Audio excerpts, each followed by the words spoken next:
Net basis پہ dollar آیا زیادہ ہے. تبھی آپ دیکھیں کہ پچھلے 7 مہینے میں جو ریزروز ہیں آپ کے وہ بڑے ہیں, کم نہیں ہوئے ہیں. اور اس کے علاوہ اگر آپ اوور آل دیکھیں کہ ہم کتنے مہینے کے امپورٹس افورڈ کر سکتے ہیں, کتنے مہینے کی اکانومی کے پاس فیول ہے, تو وہ 2.25 مہینے کا ہے, جو کہ اگر 10-15 مہینہ پہلے دیکھیں آپ, جب ہم بہت زیادہ جو ہے وہ کلوز ٹو ڈیفالٹ چلے گئے تھے اور آئی ایم ایف پروگرام بھی نہیں ہو رہا تھا, اس وقت آپ کے پاس صرف اور صرف ہارڈلی 2 ہفتے کے ریزروز رہ گئے تھے. آج آپ کے پاس 2.25 مہینے کے ریزروز ہیں. دیکھیں یہ آپ کے پاس بفرز ہیں جو بلڈ ہوئے ہیں اوور لاسٹ 12 اور 15 منتھس.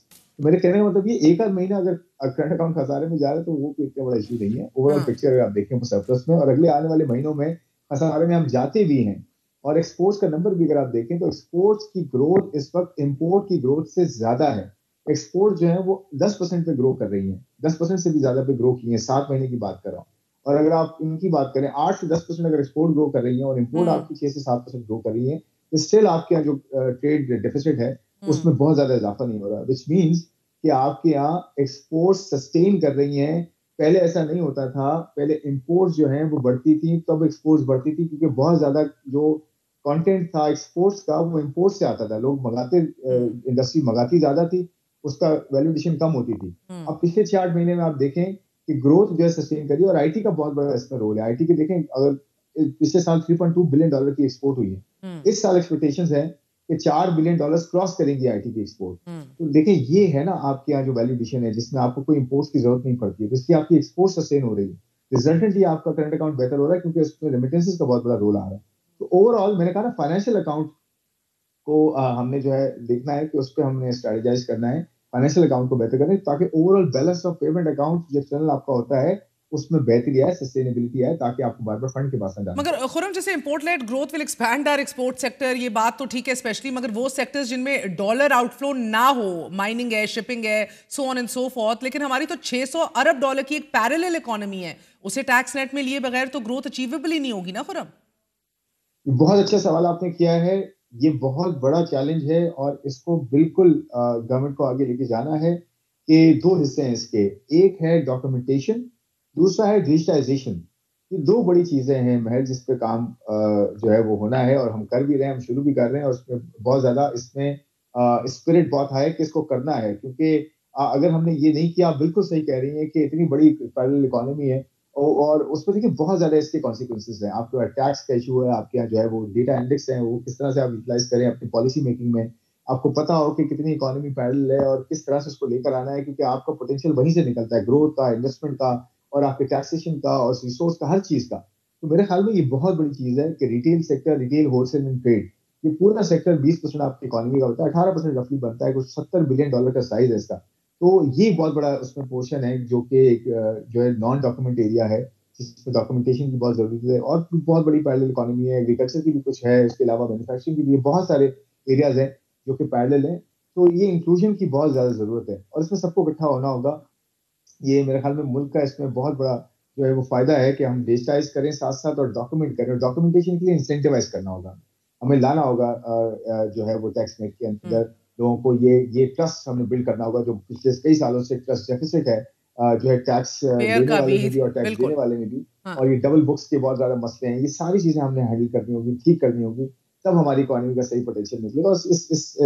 اس کانٹیکسٹ میں اگر میں آپ کو بتاؤں, ایف بی آر کی اپنے ریفارمز ایف بی آر کے ہو رہے ہیں. ایف بی آر کو پالیسی اور ٹیکس کو اب الگ کر دیا گیا, ٹیکس کلیکشن کو اور پالیسی کو یہ فنڈامنٹل ڈیسیژن لے لیا گیا. تو جو پالیسی ہے ٹیکس کی وہ الگ کر دی گئی ہے, اور ٹیکس کلیکشن کو الگ کر دیا گیا. تو ٹیکس پالیسی میں بورڈ اور پراپر اس کے جو کریڈیبل جو اس میں لوگ ہوں گے, جو اس میں بڑے کمپیٹنٹ لوگ ہوں گے, جو یہ بتائیں گے کہ جی ٹیکس کا امپیکٹ کیسے آتا ہے, ڈیولپمنٹ اکنامکس کیا ہوتی ہے, کیسے ڈیولپمنٹ ٹیکس جو ہے رول پلے کرتا ہے ڈیولپمنٹ کے لیے. اور ٹیکس کلیکشن کا جو ہے ادارہ وہ اپنی جگہ کام کرتا رہے گا, تاکہ ٹیکس کا ہم بالکل اینڈ میں جا کے یہ نہ کریں کہ جی بس اپنے جو ہے نمبرز کو پورے کرنے کے لیے آخر میں جا کے بجٹ کر دیا جاتا ہے. اور یہ بجٹ کا پروسیس ابھی سے شروع ہو گیا, اور یہ پہلے نہیں ہوتا تھا اس طرح. ہم نے جنوری سے اسٹارٹ کر دیا ہے, پریپون کر دیا ہے بجٹ کی پوری ایکسرسائز. سب کے ساتھ مل رہے ہیں, جا کے خود جا رہے ہیں, مل رہے ہیں.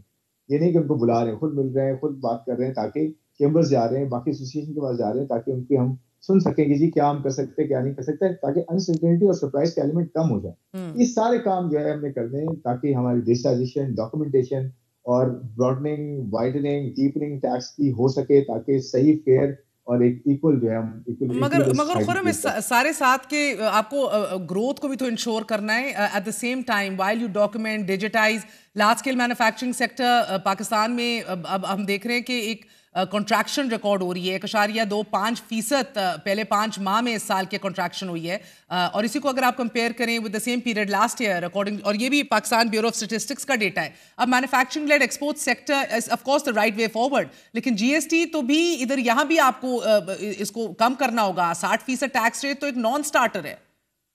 ایبسولوٹلی دیکھیں 3 بڑے ایشوز ہیں جن کو ہینڈل کرنا ہے. ایک میں کافی رسپائٹ ملی ہے, ایک میں ہمیشہ بولتا ہے ہوں آپ کے پروگرام میں بھی ہمیشہ کہا ہے, دیکھیں ایک تو کاسٹ آف کیپٹل ہے کہ آپ کی شرح سود بہت زیادہ تھی جس کی وجہ سے آف کورس مینوفیکچرنگ سیکٹر سب سے زیادہ ہٹ ہو رہا تھا, امپورٹ سب سے زیادہ ہٹ ہو رہی تھی جو مینوفیکچرنگ سیکٹر امپورٹ کرتا بھی ہے اور اپنے کانٹینٹ میں ایکسپورٹ کرنے کے لیے یا پروڈیوس کرنے کے لیے. تو کاسٹ آف کیپٹل الحمدللہ نیچے آ گئی ہے, آدھی ہو گئی ہے. جو پیک پہ تھے 23-24% تک ریٹس چلے گئے تھے بوروئنگ کے, وہ اب آگے 11-12 پہ 13 پہ جو بورنگ ریٹس تھے. تو اچھے میں نے کہا نا شروع میں گروپس تو 10% بھی کر رہے ہیں اور جو ہے 11% بھی کر رہے ہیں.